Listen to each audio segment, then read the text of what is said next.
Kamusta, Taurus? Welcome to Like a Tarot.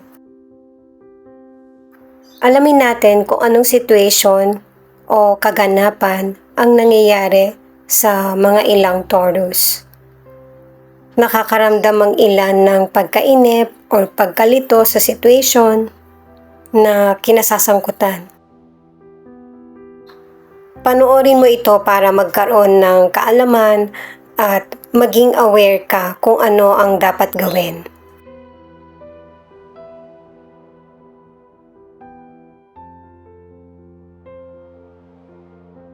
Ibig sabihin ng dalawang cards na to ay meron kang power na para gawin yung mga responsibilidad mo or duty.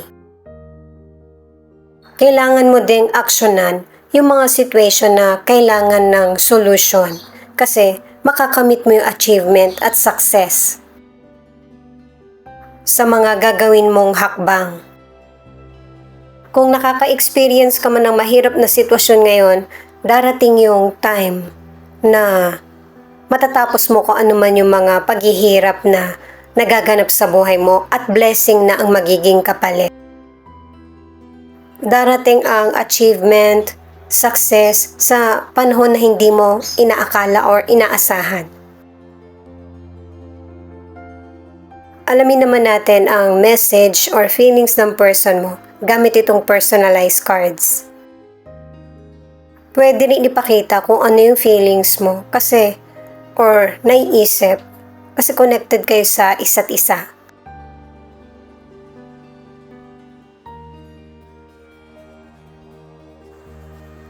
Itong person mo na ito, ngayon niya nare-realize kung ano yung mga nagawa niyang pagkakamali sa iyo at aminado na siya.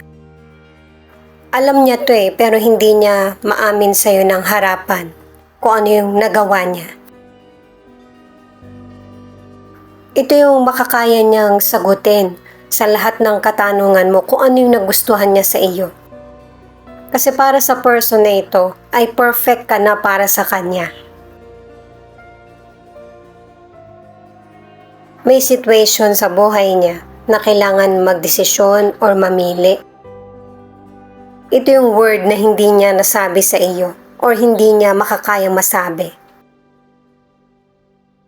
Nangangarap at umaasa itong person na ito na maging kayo muli or yung kahit magkita kayo. Maaari na walang karelasyon itong person na ito kaya naaalala ka niya. May mga panahon or dati pa na mabilis siyang yung bang makapagdesisyon na gamit yung emosyon niya kaya nagkakamali siya. Kaya nahihirapan siya na makipagbate hindi lang sa'yo kundi sa mga taong nasasaktan niya. Nahihirapan siyang ipaliwanag yung sarili niya na ang gusto niya ay yung magkasundo or yung patawarin siya. Itong pagnanakaw na word, hindi yun yung ibig sabihin yung bad. Ang ibig sabihin nito guys, yung magkaroon kayo ng time nung person na ito, gusto niyang nakawin yung oras nyo na kayong dalawa lang. Kung po pwede niya lang gawin yon o kaya yung bang makapunta na siya sa lugar mo or yung magka face to face kayo.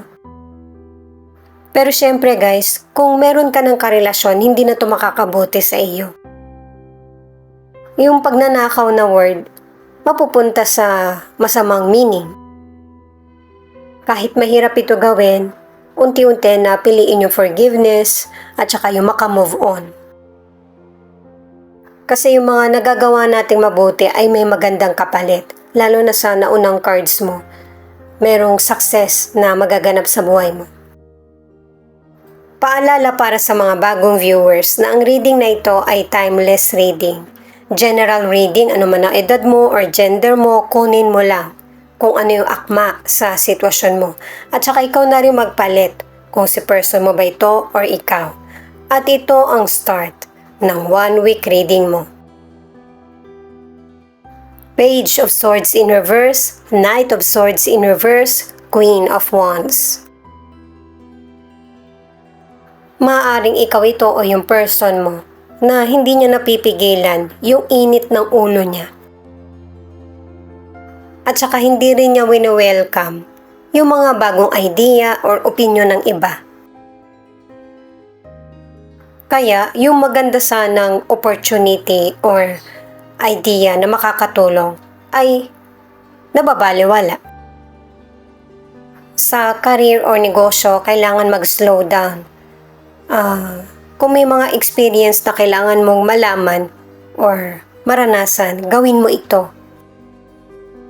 Mag-focus sa mga kailangan pang matutunan. At saka kunin mo lang yung career o kaya negosyo na kaya mo lang asikasuhin. Kasi malaki yung chance mo na magtagal ka sa trabaho mo o kaya sa negosyo. Pag-aralan mong maigi yung sinimulan mo or ginagawa mo. Magbago ka man ng career o negosyo, magagamit mo pa rin yung mga natutunan mo. Para sa ilang single, itong 3 cards ay connected sa personalized card, yung mga puting card, na ang nagkakagusto sa'yo ay yung may karelasyon na or may asawa na. Kung gusto mo ng long-term na relasyon, ay piliin mo yung single. Mas maganda yung nagsisimula ka ng relasyon ng positive. Marami namang nagkakagusto sa iyo ano man ang gender mo.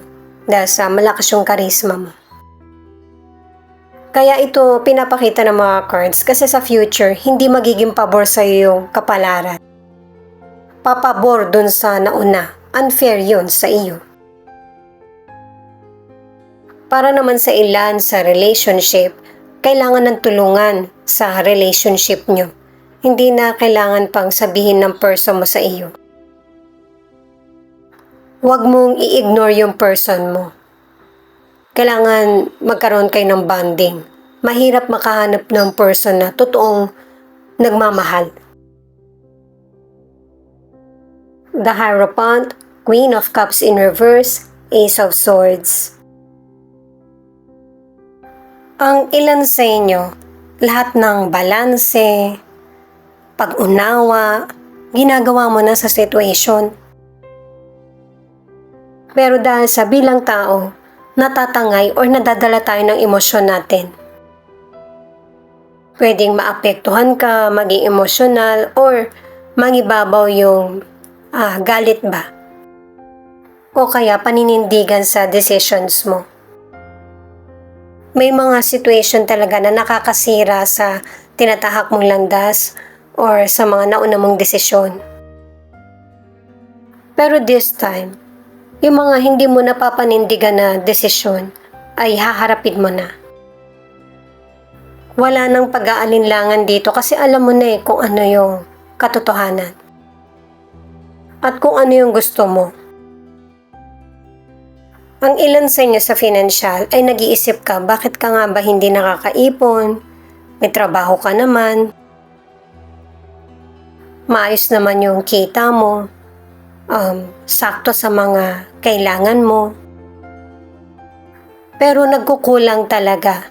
Kaya ang ilang Taurus, magsisave ka ng money. Ito yung gagawin mong solusyon kaysa sa gumastos. May hirapan kang tanggapin ito, pero kailangan mo mag-adjust. Pwedeng para kumita o para hindi masayang yung mga kinita mo. Para sa ilang single, may potential person na nagkakagusto sa iyo pero hindi siya makahanap ng magandang timing. Kung hindi ka busy, kasama mo yung mga kaibigan mo or may kausap ka, minsan naman hindi ka niya makita, hindi niya alam kung nasaan ka. At yung ganitong situation, ang mas lalong nagpapatindi sa damdamin nung potential person. Ang ilan sa relationship, maayos naman yung relationship nyo.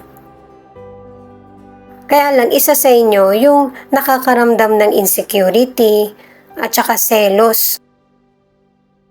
Mapapansin mo ito at susolusyonan mo kung ano yung problema nyo sa relasyon. Yung bang para mapanatag yung loob ng person mo.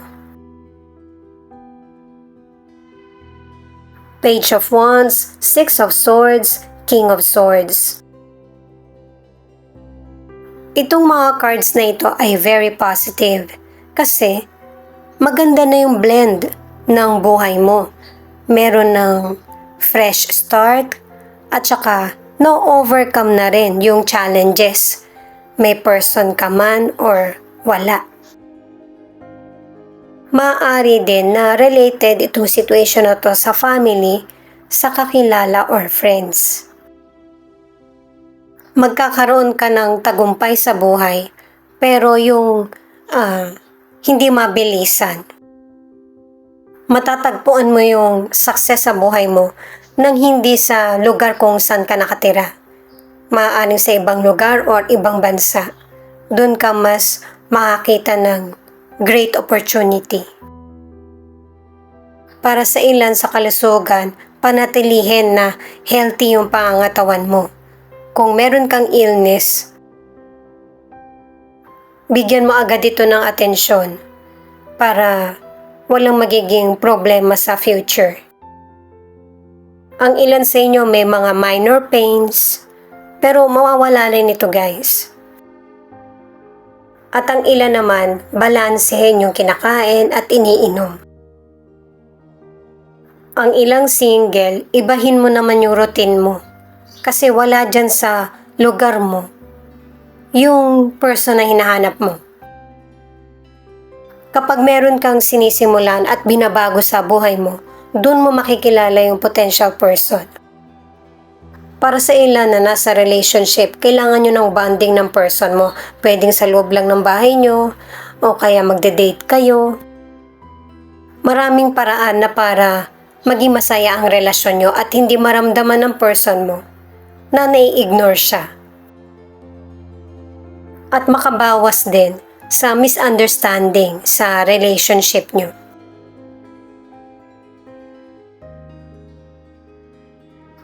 Itong additional card na 7 of Cups. Maraming opportunity na darating sa iyo, hindi lang sa love, sa career or negosyo, pati yung mga bagay o sitwasyon na gusto mo. Mapipili mo na kung saan ka mas magiging happy. Itong 10 of Swords naman, may ending na yung mga mahirap na sitwasyon mo sa buhay, at saka kung meron mang person na hindi naging totoo sa iyo, malalaman mo na kung sino at hindi mo na ipipilit yung sarili mo sa person or sa situation. Meron ng major transformation na magaganap. Itong The Chariot ang nagsasabi na sa journey na tinatahak natin sa bawat chapter, may mga tao talaga na hindi na natin makakasama. Kasi hindi sila naka-align sa journey mo at saka sa tagumpay na makakamit mo. Kumbaga may ilan na nakamit na nila yung success. At yung ibang person kaya hindi na nagiging parte ng journey ng buhay mo. Kasi kailangan tanggalin ko ano yung magiging distraction. Alam mo naman sa sarili mo kung sino yung mga taong nakatulong sa'yo at saka yung mga taong hindi nakakatulong or nagiging hadlang. Ito naman yung ilan sa 12 zodiac sign na nangunguna sa reading na ito. Taurus, Cancer, Capricorn, Libra, Scorpio, Virgo. Thank you nga pala at saka ingat kayo palagi. Paki-click na rin ang notification bell para updated ka sa Laika Tarot readings. Ito naman yung mga letra na posibleng andito yung letra ng pangalan ng person mo or letra ng pangalan mo. H, N, K, E, A, S.